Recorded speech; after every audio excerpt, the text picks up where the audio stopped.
عليكم ورحمة الله. قبل أي حاجة يا جدعان صلوا على محمد الأول ولايك وشير عشان برضو نتكلم مع بعض وننزل فيديوهات مع بعض وتعجبكم إن شاء الله يا أهلاوية. أنا أخوكم عماد الأهلاوي. أولا ألف مليون مبروك الأهلي الأول فوز بالعافية، بس ده مش أداء الأهلي يا جدعان، والله ما أداء الأهلي. فين التيكي تاكا؟ فين الرفعيات؟ فين ضربات الرأس؟ فين الشوط من على المنطقة؟ في حاجات ناقصة في الأهلي كتير. في إيه؟ في إيه؟ فيه محاربة على الأهلي بالتحكيم الزور. فلو ربنا هينصركم السنة دي هيوكسكوا سنين، أصل عمر ربنا ما بينصر الزور. ضربة الجزاء بتاع الأهلي في ماتش السيراميكا والله ضربة جزاء. أصل أنا كلاعب وقفت وإيدي دي راحة كده، دي ضربة جزاء مش عايزة.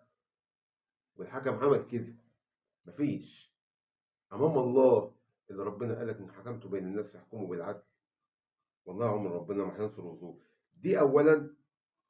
انتوا عايزين توقفوا قطار الاهلي من البطولات لان بطنكم وجعاكم ان في فرق اساسا ما هيش عارفه تنافس الاهلي، لا في مصر ولا في افريقيا، ماشي، بل في العالم. هو فيها إلا الاهلي وريال مدريد يا جدعان؟ مفيش الا الاهلي وريال مدريد. يا جدعان بطلوا زور لوجه الله. راعي ضميرك امام الله.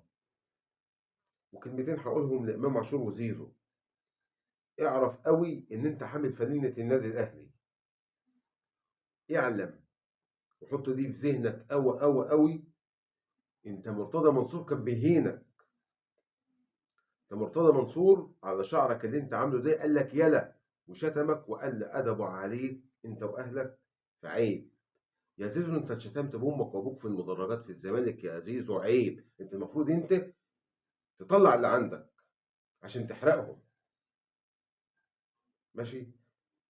التالتة بقى، انتم بطنكم بتوجعكم من بطولات الاهلي.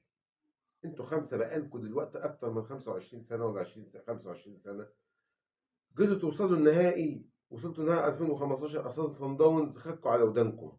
مش مشكله. زي واحد زملكاوي يقول لي ايه ده انت صن داونز واخدك رايح جاي وبياخدك بالخمسه. يا مغفل. انا لما كنت بوصل قبل النهائي وهطلع صن داونز كنت بطلعه. اعلم دي صن داونز ما خدش مني بطوله. ما خدهاش. خدها منك انت على قفاه. بعد حوالي 10 سنين او اكتر. كم؟ اه. بتاع 15 سنه. يبقى انت ما عندكش دم. ماشي. التالتة